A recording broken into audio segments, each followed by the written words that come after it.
What's it like working so closely with family members? If you don't mind me asking that, and if it's too personal, that's fine. Today's a good day. Okay.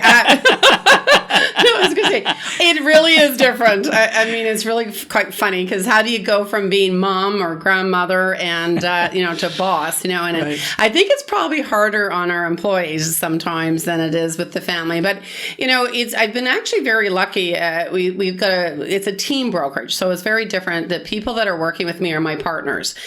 So it's not a traditional where everyone is independent. And so when you're working with your family, what we've been fortunate enough is each of them have a different skill set. And it's, as the entrepreneur, just like you would hire anyone else, you need to analyze. And so we do a lot of people analyzing. We use predictive index assessments. We do disc profiling. So we're very, very organized with respect to making sure we have the right people in the right seats. And that's something we've really focused on. We've made a lot of mistakes not having, sometimes it was the right people, but in the wrong seat. So with my children, my adult children, it's worked out very well because they have very different skill sets. But, it is hard when you're running a family business because you never turn it off. If you know what I mean? It's always a discussion. And, I'm the one paying the buck. So the final decision rests with me. It's hard sometimes. I'm not by nature a very collaborative person. And I've tried to evolve more as a leader to be like that. And so it's a learning process.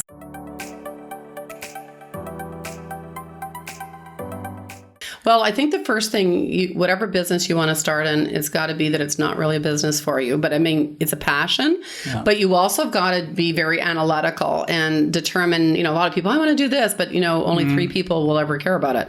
So you've got to first do your research. I researched a lot. So you got to make sure whatever business you're doing, first of all, is it viable economically? Is it a good business? Okay. Are you going to make money? I feel like I'm on Shark's Tank, but you got to know your costs.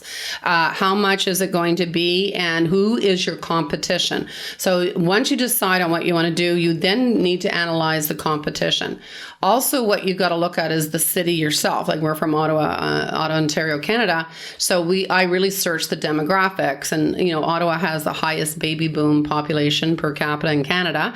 And then what you've got to look at the French and English distribution, the different religions. You got to see what economically where our growth is. So you want to place yourself. Like we're just opening up a new office in the next few days. We're opening up in the West End, and so you've got to go and appeal to the demographics, which may be completely different if you're in Montreal or Toronto or Vancouver in the States. So every market is local. So, maybe what you're doing is good, but is it something that's duplicating? Can you duplicate? You may have to tweak it a bit, but is it duplicated? Yeah.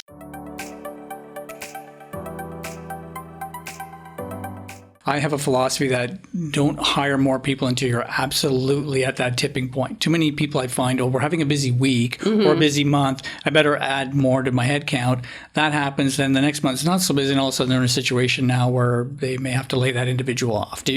Would you agree with that, or is your business different? I'm sort of the opposite. Okay. Not because I want to be. Yeah. And I'm very cautious with money. Okay. But what has happened to me in the past is I wasn't growing because I was so conscious of my costs. But if you want to move forward, but it's got to be, you got to make sure you again have the contingencies there to to back it up in the bank account.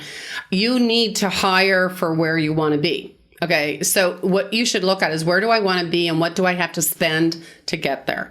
So now it's got to be a very calculated risk. I mean, it's not, you can't, so if you got to know, like, let's say, for example, in my business that I know postcards, okay, I get a lot of rate of return. So we'll do a test case first. So we'll start looking at our marketing components, and I'll look at, okay, where have I had the highest rate of return on money? Okay, so what you should be doing is spending your money on where your most success has been. Okay. So let's just say, for example, in real estate, I'm in a certain neighborhood and I'm getting a lot of business out of that neighborhood. Well, then I should stay more in that neighborhood because that neighborhood or those people are listening to my message and it's great.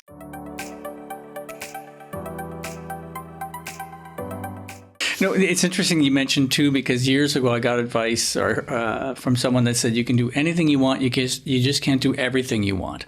That's I thought a good that was one. really Yeah. interesting. That hey, don't settle, but you're not going to do 100 things at once because you won't accomplish any of them. Pick 1 or 2 or 3 or 4, whatever that number is. And I think that's probably one of the key pieces of advice that I would give an entrepreneur is everything you said is 100% correct. We're wired a certain way. We're competitive. We like to control things. We're big dreamers, big thinkers, but sometimes we can get in our own way, right? Yeah. That we're our own worst enemy. So we try to do 100 things. Pick 1 or 2, do them well, check them off, and then move on.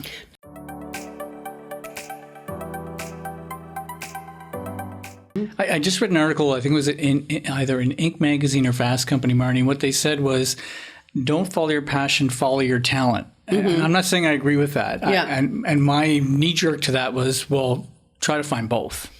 I agree. Because if you're not passionate about it, even though it's your talent, you're not gonna put in the hours you need to do. You're not, when times get tough, you're gonna bail. I think anyway. Would you agree? You have to combine those two. I totally agree with you. I mean, otherwise you may as well just go work for the government. Not to diss people in the government, of course. But what I'm saying is the difference, I think, of being an entrepreneur is your passion. I mean, obviously you have to have talent too, but if you're not and how can you have the energy to encourage your people working with you and your clients? And when I come in a room, I know I fill it. I don't mean to, but that's just me. I love what I do. I get up and boom, what can we do today? Boom, and every day is a boom day for us. So it's just, and you want to be on earth to do what you're meant to do. And if you had asked me when I was going to university, if I was going to be doing this was not, I'm going to be a high school teacher. So I don't know how it happens. And, you just recognize opportunities and grasp them.